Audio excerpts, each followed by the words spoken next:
Agnès de Tarrasa est né en 1979 et nous sommes de Tarrasa. C'est une ville qui est à côté de Barcelone, en Catalogne. Et nous faisons des constructions humaines et nous avons fait beaucoup de constructions qui sont difficiles et on fait jusqu'à 10 étages. C'est quoi les castells? Les castells, c'est une tradition catalane qui a joint à beaucoup de personnes. Et il y a toutes les personnes, des petits enfants et aussi n'importe quel âge, que nous se trouvons ensemble pour faire des castells, des torres humaines. Et l'intention, c'est de faire ce qu'on peut faire, le plus difficile, mais aussi avec des sécurités. Si on n'a pas préparé une construction, on ne va pas faire là.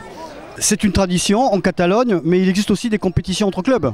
Oui, il y a des compétitions en Catalogne. Alors, il y a beaucoup d'organisations qui font ça en Catalogne, mais aujourd'hui, internationalement, à Londres, à Sydney, à Paris, il y a beaucoup d'organisations qui ont commencé à faire des constructions humaines.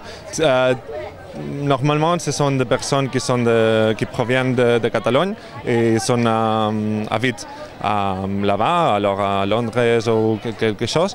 Et là, ils ont commencé à faire expandir cette tradition.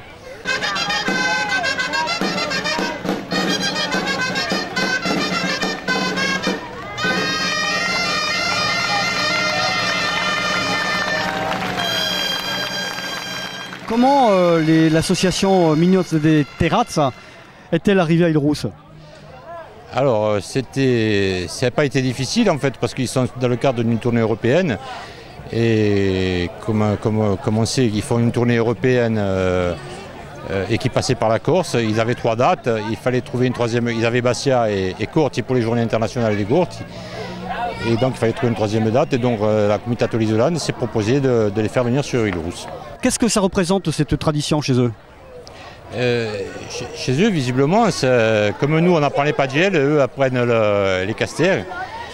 Et voilà, donc pour eux c'est très important, visiblement, c'est culturel, c'est cassé au patrimoine immatériel à l'UNESCO quand même. Alors, on a vu que sur ces figures, comme vous le dites, on a vu que les enfants finissaient les derniers. Pourquoi? Je pense que c'est symbolique, que ça représente l'avenir, donc forcément c'est eux qui arrivent en haut, ce sont eux l'avenir, c'est eux qui après eux formeront la base, je suppose. C'était vraiment très sympathique.